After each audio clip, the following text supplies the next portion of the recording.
بسم الله الرحمن الرحيم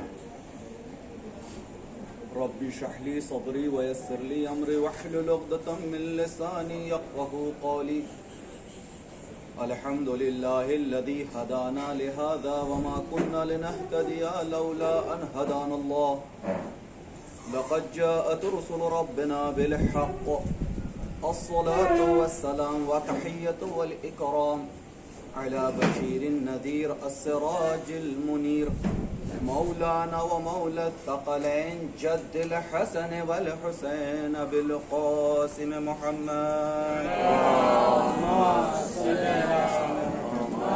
على محمد ثم الصلاة والسلام وتحية والإكرام على المعصومين المنتجبين المنتخبين لا سيما على إمام مبين الحجة الثاني عشر المهدي المنتظر اللهم صل على محمد وآل محمد أما بعد فقد قال الله تبارك وتعالى في كتابه المبين وأصدق القائلين وقوله الحق بسم الله الرحمن الرحيم إن كنتم تحبون الله فاتبعوني يحببكم الله صلوات على محمد اللهم صل على محمد وآل محمد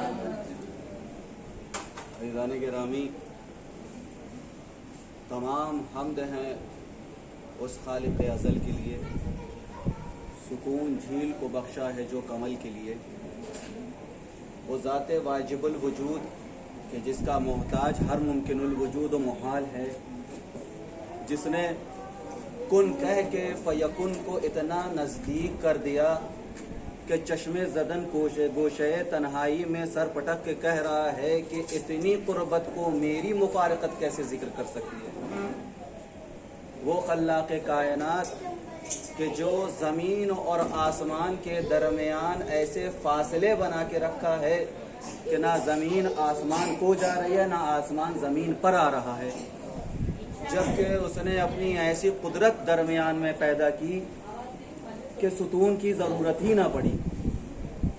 ستون کی ضرورت نہیں ہے۔ اب سوچئے کہ جو مظہر کائنات ہے، جو مظہر صفات پروردگار ہے، اس کی بھی صفتیں ایسی ہونی چاہیے کہ اس کی صفتوں میں بھی جب بیان کیا جائے اس کی صفت کو تو ستون کی ضرورت نہ پڑے۔ اس پروردگار نے آسمان اور زمین کو پیدا کیا، زمین کو زمین بنایا، آسمان کو کہا کہ تمہارے لیے چھت ہے، تو چھت جب تک باقی رہتی ہے تب تک کسی کو کوئی بھی ڈر نہیں رہتا ہے نا۔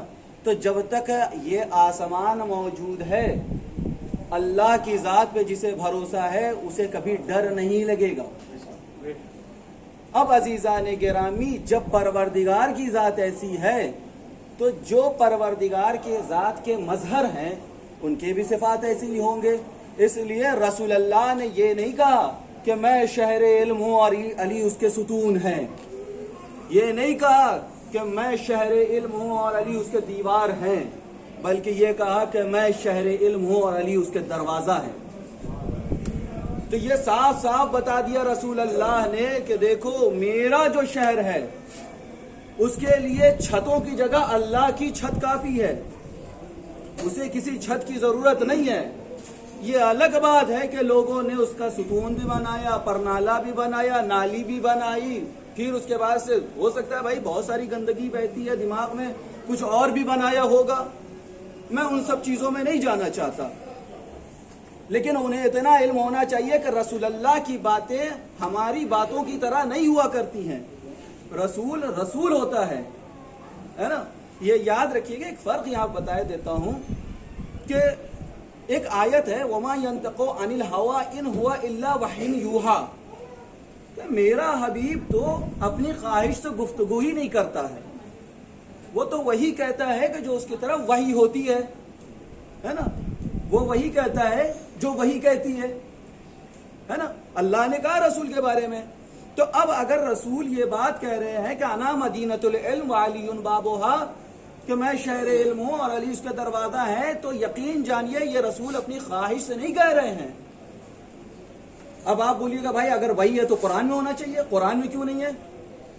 ایک علمی بات یہاں پہ آپ کے سامنے بیان کیے دیتا ہوں کہ جب کسی دعوے کے مقابل میں کوئی بات کہی جائے اور وہ وحی کی شکل میں آئے پروردگار کی طرف سے، ایک شرط یہ ہو گئی کہ دعوے کے مقابل میں کہا جائے، اور دوسرے وہ اللہ کی طرف سے آئے، اور تیسری شرط یہ ہے کہ وہ بالکل بے عین ہی وہی لفظ ہونا چاہیے جو اللہ کی طرف سے لفظ ہو۔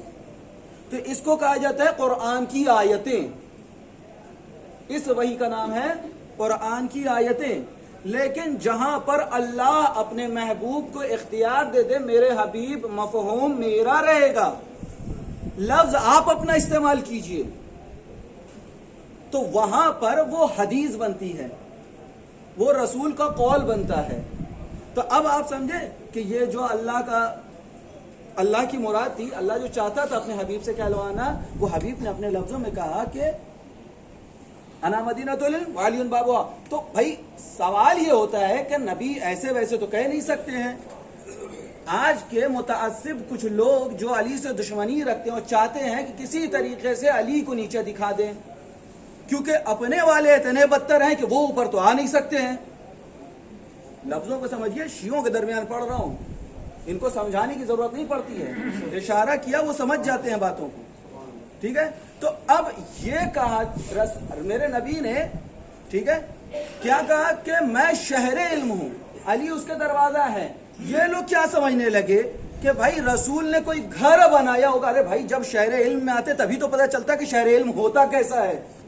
باہر سے کھڑے کھڑے بنانے لگے اپنے طور پر شہر، اس میں چھت بنا دی، پر نالا بنا دیا، نالا بنا دیا، نالی بنا دی، کھڑکی بنا دی، جو من میں آیا بناتے چلے گئے، ہے نا؟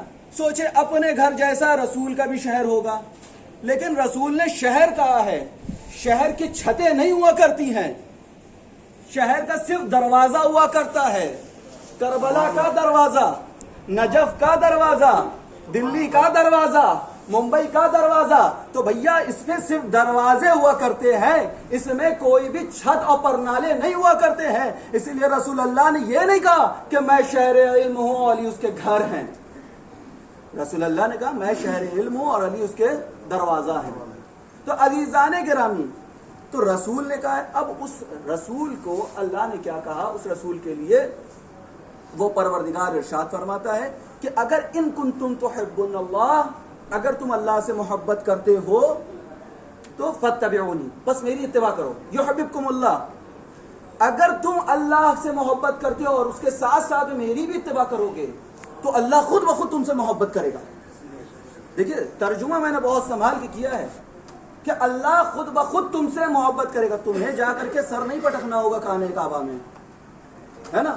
اللہ کے لیے یہ ہوگا۔ اب دیکھیے اگر مان لیجئے کہ اللہ سے کوئی محبت کرے، ٹھیک ہے، تو اللہ نے کہا کہ تم میرے رسول کی اتباع کرو، میں تم سے خود بخود محبت کروں گا۔ تو پچھلے زمانے کی مثالیں میں آپ کے سامنے دیے دیتا ہوں کہ بھائی پچھلے زمانے میں اگر کوئی محبت کرتا تھا تو اللہ اس سے کیسے محبت کرتا تھا۔ پھر پلٹ کرتے مثلا ایک واقعہ میں آپ کے سامنے پیش کروں، بڑے غور سے سنیے کہ بہت پیارا واقعہ ہے۔ اور دیکھیے مجلسوں میں جو باتیں بتائی جاتی ہیں نا، انہیں توجہ سے سنا کریے اور دوسروں تک پہنچایا کریے، ایسا نہ ہو کہ ہمیں بھی جا کے کوئی دوسری مجلس میں یہی بات پڑھنی پڑے۔ تو ایسے کیا ہوگا کہ ہمیں بھی اگر دوسری مجلس میں جا کے پڑھنی پڑے تو ہم کم محنت کریں گے کہ بھیا وہاں بھی جا کے یہی پڑھنا ہے نا؟ تو اس لیے دوسروں تک باتیں پہنچائیے، کیونکہ علم کا زکوٰۃ کیا ہے؟ دوسروں تک پہنچانا۔ بہرکیف جناب یوسف نبی، بڑا آپ لوگوں نے سیریل دیکھا ہے، آپ لوگوں کے ذہن میں ان کی تاریخیں ساری موجود ہیں، ٹھیک ہے؟ عزیز مصر بنائے گئے۔ جب عزیز مصر بنائے گئے اور مصر میں ان کی حکومت ہو گئی اور الہیت اس میں پنپنے لگی، توحید اس کے اندر آ گیا، تو جناب یوسف ایک دن اپنے زقاق میں بیٹھے ہوئے تھے۔ زقاق کس کو کہتے ہیں؟ ہمارے یہاں جو کھڑکیوں کے باہر جو تھوڑی جگہ بنائی جاتی ہے، چیئر لگا کے چائے پی جاتی ہے، تھوڑی باتیں ہوتی ہیں، ڈسکشن ہوتا ہے، گھر کے معاملات ڈسکس کیے جاتے ہیں۔ خیر اب یہ تو دھیرے دھیرے ختم ہو رہا ہے، اب تو موبائل آ گیا، سب اپنے اپنے بستر پڑے موبائل استعمال کر رہے ہیں۔ ایک زمانہ وہ ہوا کرتا تھا کہ جب شام ہو جایا کرتی تھی تو لوگ چائے ناشتہ لے کر کے ایک جمع ہوتے تھے, بیٹھتے تھے, گھر کے بارے میں ڈسکشن ہوتی تھی, اچھی باتیں ہوتی تھی, دن بھر کیا ہوا اس کے بارے میں باتیں ہوتی تھی, بڑے جو ہے بچوں کے بارے میں جانتے تھے, بچے بڑوں کے بارے میں جانتے تھے, تو ڈسکشن اس طریقے سے جو ہے بہتر ہوتی تھی, گھر کا ماحول اچھا ہوتا تھا, تعلقات بہتر ہوتے تھے, ایک دوسرے کے اندر انڈرسٹینڈنگ بڑھتی تھی. لیکن اب چونکہ ہم لوگ اپنوں سے زیادہ اپنے موبائل کو سمجھنے لگے, اپنوں سے زیادہ باہر والوں کو سمجھنے لگے ہیں, تو اب یہ معاملہ تھوڑا گڑبڑ ہوتا چلا جا رہا ہے. طرزن للباب میں نے ذکر کر دیا تاکہ اگر گھر کے بزرگ ہیں تو اس چیز کی طرف توجہ دلائیں کہ بھائی شام جب ہو جائے 1-2 گھنٹے کے لیے موبائل سب ایک کاؤنٹر پہ رکھ دیں, ایک نشست بنائی جائے, چائے پیا جائے, بات کیا جائے, تھوڑا ہنسی مذاق کیا جائے, گھر کا ماحول اچھا ہوتا ہے. ٹھیک ہے, تو پہلے کیف جناب یوسف بھی اسی عنوان کے تحت ہو سکتا ہے, میں نہیں کہہ رہا ہوں ایسا کیا, اسی عنوان کے تحت وہ آ کر کے باہر کے حصے میں بیٹھ گئے اپنے زوقات میں. وہاں پہ وہ بیٹھے ہوئے تھے, دیکھا کیا کہ سامنے سے ایک جوان گزر رہا ہے اس حالت میں کہ بالکل پھٹی حالت ہے, کپڑے پھٹے ہوئے جگہ جگہ سے, میل بیٹھی ہوئی ہے, بالوں میں جٹ لگے ہوئے ہیں, لاغر, نحیف, پریشان حال, اور بھوک سے تو ایسا عالم ہے کہ جھکا چلا جا رہا ہے. اس عالم میں وہ جوان جناب یوسف کے سامنے سے گزر رہا تھا. اب جناب یوسف نے جب یہ منظر دیکھا, میں واقعاً بات کو جو ہے بڑھانا نہیں چاہتا کیونکہ بالکل بھی وقت ہے نہیں میرے پاس, وغیرہ اس سے متعلق ایک واقعہ سناتا ہے کہ کیوں نبیوں کے دل میں لوگوں سے متعلق اتنی محبت ہوتی ہے, اتنا درد کیوں ہوتا ہے نبیوں کے دل میں, کہ یہاں تک کہ اللہ نے ارشاد فرما دیا اپنے نبی کے لیے وما علیک الا البلاغ, میرے نبی آپ کیوں اتنا تھک رہے ہیں ان کے پیچھے. حضرت رسالت ماں کو مخاطب کر کے اللہ نے فرمایا اے میرے حبیب آپ ان کے پیچھے اتنا مت دوڑیے, ان کے پیچھے اتنا مت تھکیے, وما علیک الا البلاغ, آپ کو صرف ان لوگوں تک ہماری بات پہنچا دیجیے, ان کو بتا دیجئے کہ میں نے کیا کہا ہے, اور اس کے بعد سے میں دیکھ لوں گا محشر کے دن. اللہ نے یہ کہہ دیا اپنے حبیب کو. اب عزیزان گرامی جناب یوسف نے جب دیکھا اس کی حالت تو جلدی سے ایک شخص سے کہا, اپنے غلام سے کہا کہ جاؤ جا کر کے جو ہے اس کی خیریت لو. تو جبرائیل امین وہیں پہ موجود تھے. انہوں نے کہا کہ یوسف 1 منٹ رک جائیے, کسی کو بھیجنے سے پہلے آپ جانتے ہیں یہ جوان کون ہے جو آپ کے سامنے سے گزر رہا ہے, یہ جوان کون ہے آپ جانتے ہیں؟ جناب یوسف نے کہا کہ جبرائیل امین میں نہیں جانتا ہوں, اس کے بارے میں مجھے علم نہیں ہے, مجھے بتاؤ یہ کون ہے. بہت توجہ سے سنیے گا. کہا کہ یہ وہی جوان ہے کہ جب آپ کی عصمت پر زلیخا نے داغ لگایا تھا تو اس بچے نے آپ کی گواہی دی تھی کہ یوسف نبی پاک و پاکیزہ ہیں. یہ وہی بچہ ہے. جناب یوسف کو جب یہ بات پتہ چلی تو جناب یوسف نے جلدی سے اپنے غلام کو کہا کہ جاؤ جا کر کے اسے لے کر کے آؤ.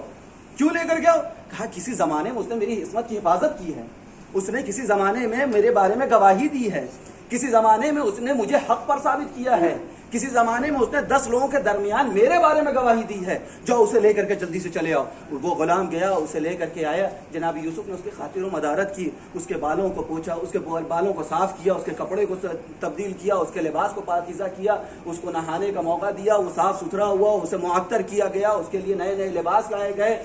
جناب یوسف نے اس کی خیریت دریافت کی, کھانا کھلایا, اس کی صحت ٹھیک کروائی, علاج کروایا. سارا سب کچھ کروانے کے بعد سے ایک مرتبہ جناب یوسف نے اس سے پوچھا کہ بتاؤ تمہارے کہیں پر قیام ہے کہ نہیں ہے. اس نے کہا کہیں پہ نہیں ہے یا نبی اللہ. تو جناب یوسف نے فوراً کہا ٹھیک ہے, اگر ایسی بات ہے تو میں تمہارے رہنے کا انتظام کیے دیتا ہوں. نیل کے کنارے جو سب سے اچھی زمین ہو اس کے لیے وہاں پہ گھر بنایا جائے.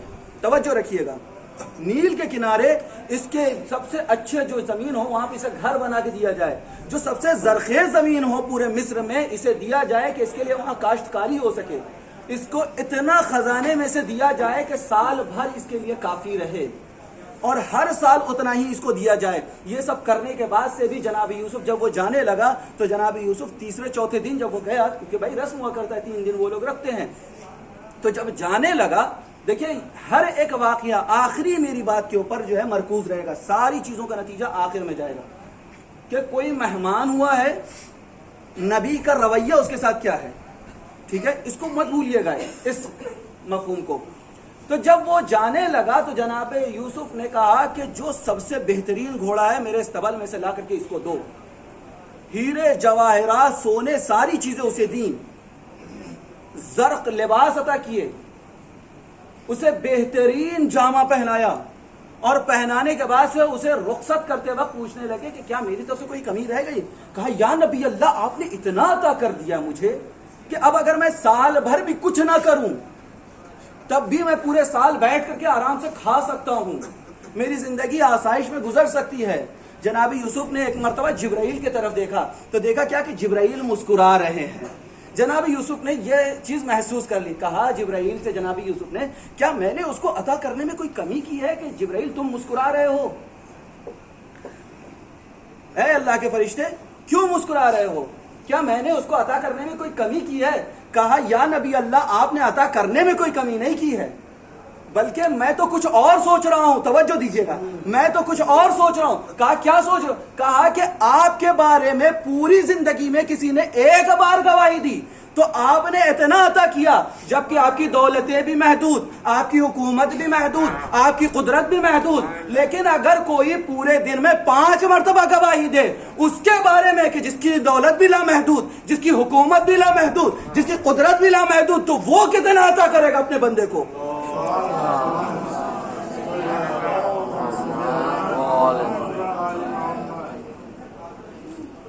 یہ اللہ کی محبت ہے۔ دیکھیے کوئی اگر اللہ سے محبت کرے تو اللہ کے مقابل میں محبت دیکھیے۔ تو عزیزان گرامی، تو یہ ایک واقعہ ہے، ایسے بہت سارے واقعات ہیں کہ جب کوئی اللہ سے محبت کرنے لگے تو اللہ مقابل میں کیسے محبت کرتا ہے۔ جناب ابراہیم دوسرا واقعہ، اس لیے میں واقعہ سنا رہا ہوں تاکہ بچوں کے بھی ذہن میں رہ جائیں یہ باتیں۔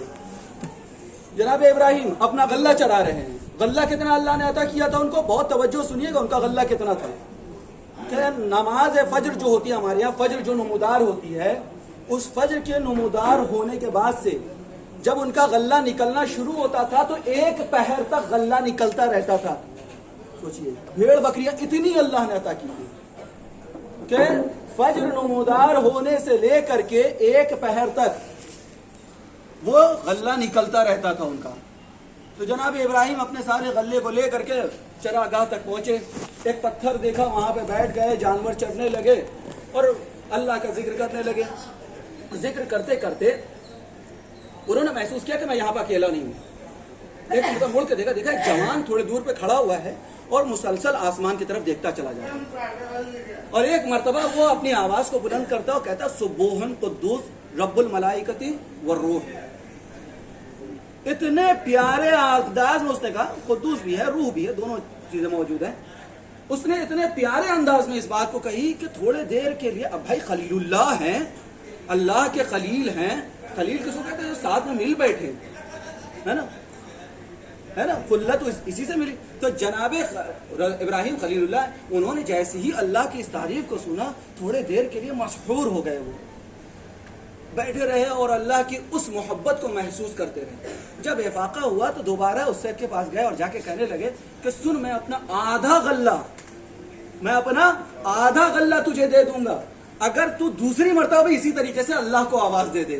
اس نے دوسری مرتبہ پھر آسمان کی طرف اپنے چہرے کو بلند کیا، اور بلند کرنے کے بعد سے اسی طریقے سے اس نے اللہ کا ذکر کیا۔ جناب ابراہیم پھر سے تھوڑے دیر کے لیے اللہ کی یاد میں مشغول ہو گئے، پھر افاقہ ہوا، دوسری مرتبہ پھر کہا سن، ابھی من نہیں بھرا، یہ محبوب سے محبت ہو تو ایسے ہی ہو، کہا کہ ابھی من نہیں بھرا، آدھا جو غلہ بچا ہوا ہے وہ بھی تجھے دے دوں گا، پھر سے ایک مرتبہ کہہ دے۔ اس نے پھر سے ایک مرتبہ ویسے ہی کہا۔ جناب ابراہیم پھر سے اسی عالم میں چلے گئے، اور جانے کے بعد سے جب وہ دوبارہ اس حالت سے نہیں باہر آئے تو اب سوچنے لگے اب تو غلہ بھی نہیں بھائی، لیکن خواہش ابھی بھی موجود ہے کہ پھر سے ویسے ہی ذکر سنے اپنے محبوب کی۔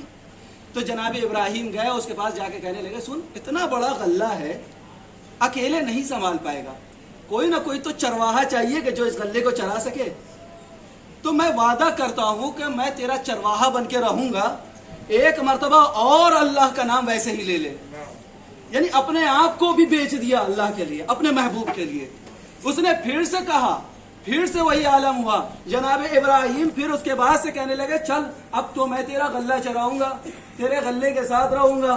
تو اس جوان نے کہا یا نبی اللہ، اللہ آپ کا امتحان لے رہا تھا کہ آپ اللہ سے کتنی محبت کرتے ہیں، میں جبرائیل امین ہوں، اللہ نے آپ کا غلہ آپ کو واپس کر دیا ہے۔ اب عزیزان گرامی، ابراہیم کی سنت ہے یہ کہ اپنے محبوب کے لیے جو کچھ ہے سب لٹا دو، یہ سنت ابراہیمی ہے۔ اگر کچھ نہ بچے تو اپنے آپ کو بھی بیچ دو۔ اسی لیے آپ سمجھا ہم حسین کے نام پہ ساری چیزیں کیوں لٹا دیا کرتے ہیں۔